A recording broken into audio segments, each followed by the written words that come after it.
Hello guys, இப்போ பார்த்தீங்கன்னா நம்ம கடையில் முடி வெட்ட வந்திருக்கோங்க. ஒரு அண்ணன், இவர் பேர் வந்து ஹரிஷ்ணா. நீங்கள் மறக்காமல் லைக் போட்டுருங்க. பாருங்கள், முடி வெட்டிகிட்டே இருந்தேன். கரெக்டாக அப்படியே வெட்டிட்டோம். வெட்டிகிட்டு இருக்கும்போது ஒரு ட்விஸ்ட்டு, இதே டிக்டாக் சேலஞ்சுன்னு வந்துச்சு. இது வந்து இதே டபுள் டேப் பண்ணணுங்க. இந்த தர்பூசணி டபுள் டேப் பண்ணுறேங்க. டபுள் டேப் பண்ணிட்டு கரெக்டாக என்னை ப்ளே ஸ்டோருக்குள்ளே இழுத்துருந்துச்சு. எதுக்குன்னு தெரில. அது இதை பாருங்கள், நீங்களே இழுத்துருக்கணும். இழுத்துருப்பா நீங்களே பார்த்துருக்கீங்க. சரி, இது விட்ருங்க.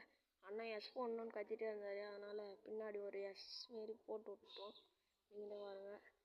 ஹரிஷ் அண்ணா போதுமா அப்படின்னு சொன்னோன்னா போதும் தம்பி அப்படின்னாரு. தம்பி எனக்கு கண்ணில் முடி அப்படியே வர மாரி வைங்கண்ணா. அதை வச்சிடறோம் அப்படின்னா அதேமாரி வச்சுட்டாரு. அண்ணன் டன்னுன்னாரு. சரிங்கண்ணா அப்படின்னு சொல்லிட்டு அப்படியே காசு கொடுத்துட்டு போயிட்டார். பாய் காய்ஸ், லைக் சப்ஸ்கிரைப் பண்ணுறேங்க. இந்த கேம் வேணும்னா மறக்காமல் சப்ஸ்கிரைப் பண்ணிட்டு லிங்க்குன்னு கமெண்ட் பண்ணுங்கள். நானே உங்களுக்கு ஸ்ட்ரைட்டாக டிஎம் பண்ணி வர்றேன். Bye guys.